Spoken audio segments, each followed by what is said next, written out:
Movietone's cameras focus on Edinburgh and the 8th International Festival of Music and Drama. The service of inauguration and Thanksgiving, which took place in St. Giles Cathedral, was attended by the Lord Provost and his guest, Prince George of Denmark.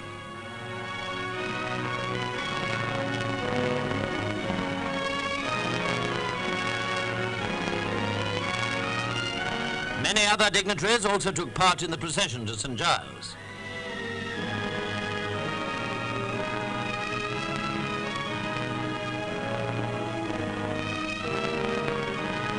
The Princess Royal attended the service, which has become a traditional prelude to the opening ceremony.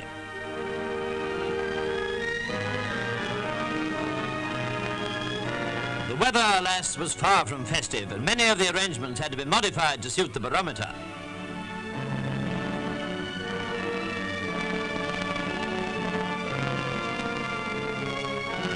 In spite of cloudbursts, however, the capital of Scotland has once again become a truly international city. People have come from all over the world to see such famous companies as the Old Vic, who are presenting A Midsummer Night's Dream, and Macbeth, in which Miss Anne Todd is playing Lady Macbeth for the first time in her career. The essential purpose of the festival is to provide a cultural link between the people of many countries through drama and music, ballet and painting.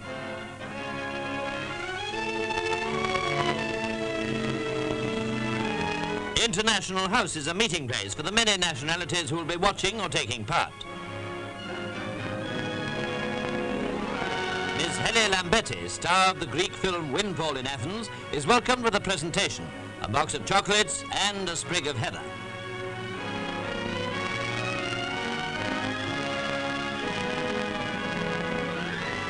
The Searchlight Tattoo is another familiar aspect of the festival, which will provide spectacular entertainment for the thousands of visitors.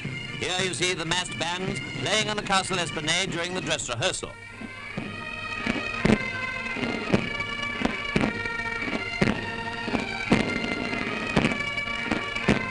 For the first time, cadets of the Royal Military Academy at Sandhurst have come to Edinburgh to take part. Their marching display, as you might expect, is immaculate.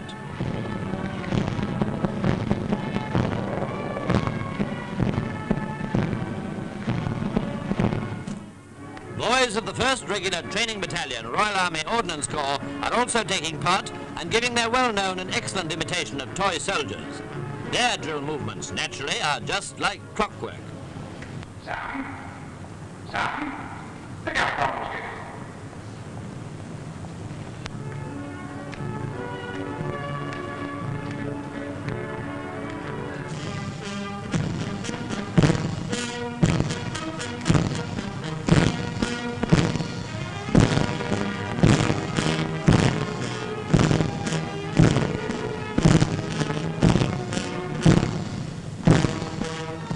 If you had a sheltered seat in one of the stands at Murrayfield, you were lucky, but many of the 25,000 spectators had to suffer a torrential downpour during the Highland Games.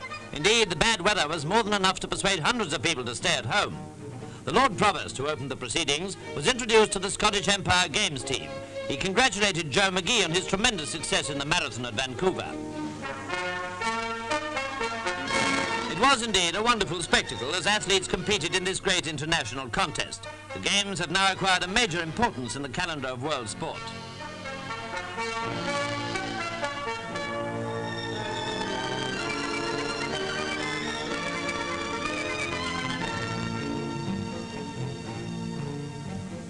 The final of the 100 yards invitation event certainly reached an exciting climax, but the heavy ground prevented any record times. The winner was Willie Williams of the United States, who covered the distance in 10 seconds, a real photo finish.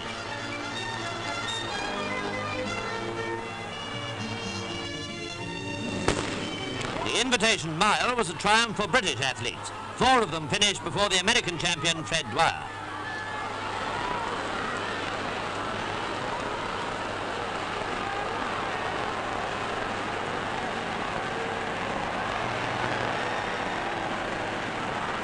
Wood was the winner, with Law, Brasher and Brown following up in that order.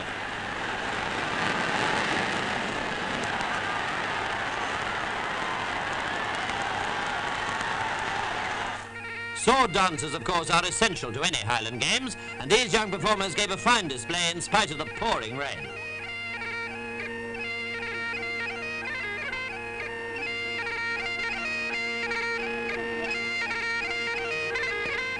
And now the women's 80 metres hurdles. The race was won by Miss Desforges of England in 11.8 seconds.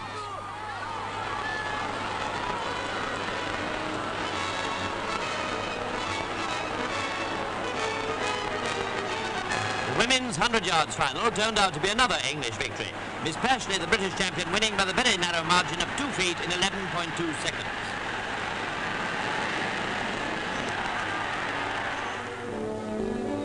There were, however, mixed feelings of surprise and disappointment as the tossing the caber contest neared its end. Scotland's champions were not doing so well.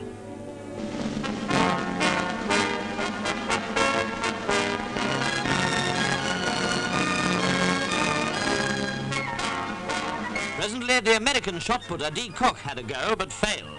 After a length had been cut off the caber for everyone, they gave the doughty visitor the short end, but he still had to use the heavy bit for the actual throw. In the event, to the amazement of his Scottish rivals, he succeeded. Oh, what a blow to Scottish pride.